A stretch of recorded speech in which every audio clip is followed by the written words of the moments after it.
अथ 16 सर्गः।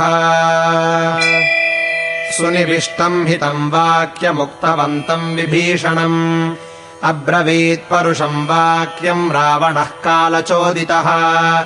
वसेत्सहसपत्नेन क्रुद्धेनाशीविषेण च न तु मित्रप्रवादेन संवसेच्छत्रुसेविना। जानामि शीलम् ज्ञातीनाम् सर्वलोकेषु राक्षसा हृष्यन्ति व्यसनेष्वेते ज्ञातीनाम् ज्ञातयः सदा। प्रधानम् साधकम् वैद्यम् धर्मशीलम् च राक्षसा ज्ञातयोऽप्यवमन्यन्ते शूरम् परिभवन्ति च। नित्यमन्योन्यसंहृष्टा व्यसनेष्वाततायिनः प्रच्छन्नहृदया घोरा ज्ञातयस्तु भयावहाः। श्रूयन्ते हस्त्यभिर्गीता श्लोकाः पद्मवने पुरा। पाशहस्तान्नरान् दृष्ट्वा शृणुष्व गदतो मम। नाग्निर्नान्यानि शस्त्राणि ननः पाशा भयावहाः। घोराः स्वार्थप्रयुक्तास्तु ज्ञातयो नो भयावहाः। उपायमेते वक्ष्यन्ति ग्रहणेनात्र संशयः। कृत्स्नाद्भयाम् ज्ञातिभयम् कुकष्टम् विहितम् च नः। विद्यते गोषु सम्पन्नम् विद्यते ज्ञातितो भयम्। विद्यते स्त्रीषु चापल्यम् विद्यते ब्राह्मणे तपः। ततो नेष्टमिदम् सौम्य यदहम् लोकसत्कृतः। ऐश्वर्यमभिजातश्च रिपूणाम् मूर्ध्नि च स्थितः। यथा पुष्करपत्रेषु पतितास्तोयबिन्दवः न श्लेषमभिगच्छन्ति तथा नार्येषु सौहृदम्। यथा शरदि मेघानाम् सिञ्चतामपि गर्जताम् न भवत्यम्बुसङ्क्लेदस्तथा नार्येषु सौहृदम्।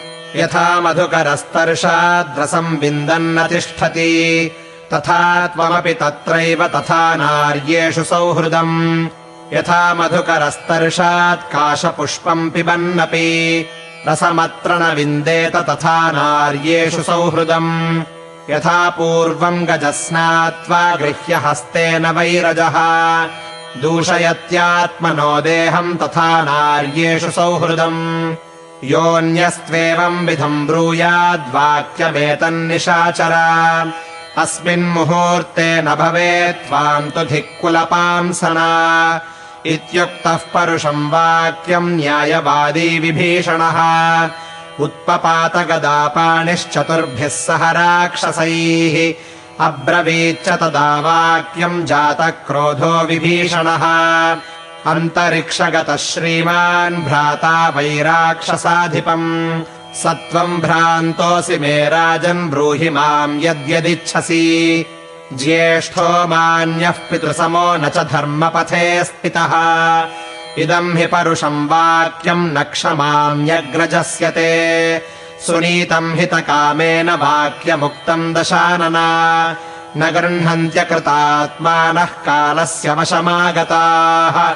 सुलभाः पुरुषा राजन् सततम् प्रियवादिनः।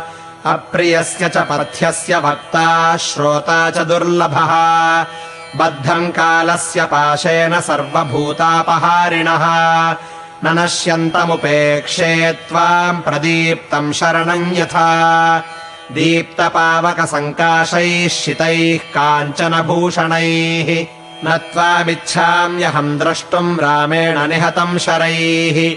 शूराश्च बलवन्तश्च कृतास्त्राश्च नरारणे कालाभिपन्नाः सीदन्ति यथा वालुकसेतवः। तन्मर्शयतु यच्चोक्तम् गुरुत्वाद्धितमिच्छता।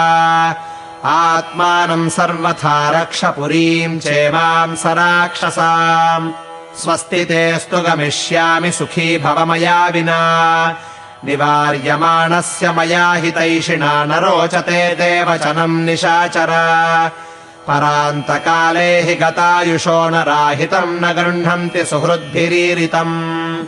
इत्यार्षे श्रीमद् रामायणे वाल्मीकीये आदिकाव्ये युद्धकाण्डे 16 सर्गः।